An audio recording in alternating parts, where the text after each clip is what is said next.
हाय दोस्तों, मैं आज फ्रिज के बारे में कुछ जानकारी लेके आया हूँ।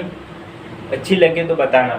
मैं इसमें आपको इसकी पूरी जानकारी दूंगा कि इसे कैसे यूज किया जाता है और हफ्ते में क्या क्या काम इसमें होते हैं और क्या काम हमें करने चाहिए और क्या महीने में क्या काम होने चाहिए। जो हम पूरी जानकारी लेकर मैं आपको बताऊंगा कि आपको इसमें क्या क्या करना चाहिए, हफ्ते में क्या होना चाहिए और इसकी क्या क्या चीज़ों को ध्यान रखना चाहिए। ये है केल्विंटर कंपनी का है ये फ्रिज। इसके बारे में चलो एक तो कुछ टॉपिक है, इसके बारे में जान लेते हैं। इसके बारे में क्या होता है, ये क्या क्या चीज़ काम आते हैं।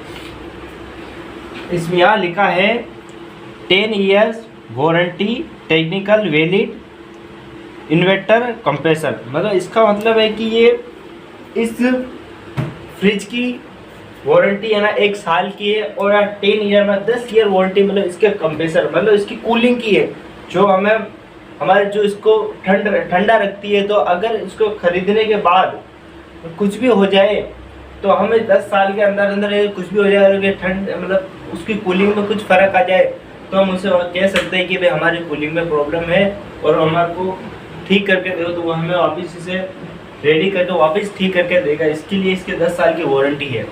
अब इसके नीचे आइए, इसमें यहाँ लिखा है मोर स्टार और मोर सेविंग। इनका मतलब है कि ये 3 स्टार के अंदर आते हैं।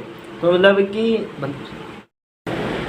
यहाँ पर 5 स्टार होते हैं, मतलब ये 3 स्टार है। इसका मतलब होता है कि हमारे जो लाइट बिल है तो उसके वोल्टेज के हिसाब से इसके वोल्टेज आता है साल का 172। तो उसका हम अगर ग्रामीण क्षेत्र है तो उस हिसाब से हमारे यहाँ 6 या 7 रुपये हो सकते हैं। और अगर हमारे शहरी क्षेत्र है तो हमारा होगा करीबन 7 या 8 रुपये होगा। उसे हम मल्टीप्लाई कर 1 साल करीबन 2000 तक का, मतलब इसका अंदाज हम मान सकते हैं कि 2000 तक का इसका बिल आ सकता है। अब आइए देखें इसके अंदर, देखते हैं कि हमें क्या क्या चीज़ की सुविधा मिलती है।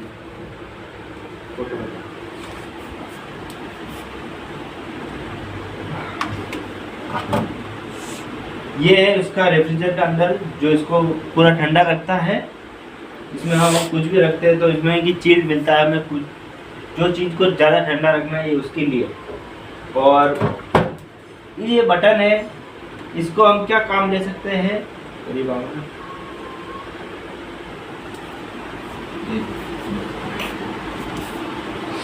इसमें यहाँ लिखा है कि भाई 1 2 3 4 5 इसे सीरी लिखी है। तो इसका मतलब इसका क्या काम आता है। इसका ये काम आता है अगर हमारी मतलब वर्षा के टाइम में, लेकिन सर्दी की टाइम पर अगर हमें रखना है तो सर्दी में कितने टेम्परेचर में कितना चलना चाहिए और कितना, तो उसको हम 2 पे रखते हैं। तो सर्दी के टाइम पे ये एकदम सही है, या फिर 1 पर रखते हैं। ज़्यादा ठंड होती है तो हम 1 पर रख सकते हैं, और अगर ठंड ज़्यादा नहीं है तो हम इसे 2 पर रख सकते हैं। और बारिश के समय है ना, हम उसे 3 या फिर 4 इसके करीब रख सकते हैं, जिससे कि हमारा इससे ठंडक भी रहती है और दोनों मतलब काम अच्छा रहता है, दोनों से सही चलता है। और गर्मी के वक्त इसे 5 या फिर 6 दोनों पे रख सकते हैं, जिससे कि गर्मी ज़्यादा होने पर अगर रखेंगे तो ये ज़्यादा चिल रहेगा, और इस पर चिल रहेगा तो ये पूरा रेफ्रिजरेटर पूरा कूलिंग में रहेगा। और इसमें है एक जानकारी एक और मैं देता हूँ। आइए,